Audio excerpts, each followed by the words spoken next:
De gaieté de cœur. Ce n'est pas de gaieté de cœur que j'ai volé. Lorsque je me suis retrouvé seul dans la rue, la faim a pris la place de mes parents, assassinés. Elle a dicté ma conduite, c'était voler ou crever. Parce que les poubelles ici sont toutes vides. Que peut faire un enfant de 13 ans sans toit dans une ville qui tremble de peur et de solitude, sinon devenir la proie de la violence aveugle dont se repaissent les nombreux chefs de gang? Ce n'est pas de gaieté de cœur que j'ai porté une arme.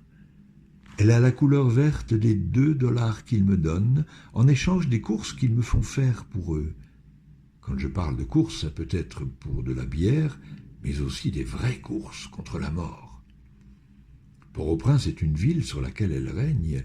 Quand on a ses trousses, il vaut mieux savoir courir. Elles sont 2 à avoir fait main basse sur Haïti, la mort et la faim, l'une servant de piédestal à l'autre.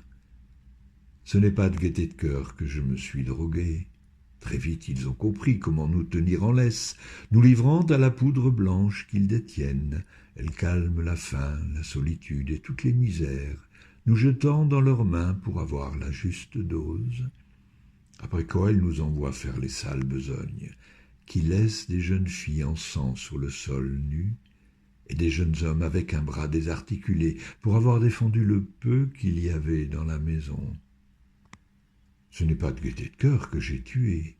La vie, ici en Haïti, on n'y tient pas vraiment comme ailleurs, comme dans les pays riches.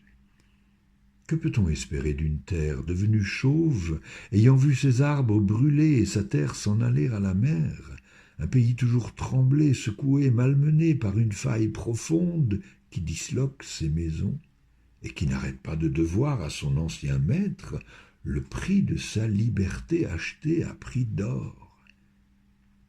Ce n'est pas de gaieté de cœur que j'ai croupi en prison. Nul juge n'est venu pour comprendre d'où je viens et pour m'arracher aux griffes de la misère. Je ne voulais pas sortir pour retomber dans leurs mains. Dehors, ce n'est plus le jardin de mon enfance.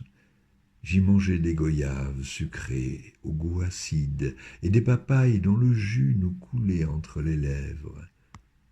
Mais comment retrouver une vie ordinaire lorsqu'on est sans parents, sans maison, sans éducation et sans loi? Ce n'est pas de gaieté de cœur que je l'ai suivi. Celui qui m'a amené dans cette maison pour enfant que la vie a forcé à devenir adulte, trop tôt. Il a un regard qui porte la lumière au-dedans de vous et des mots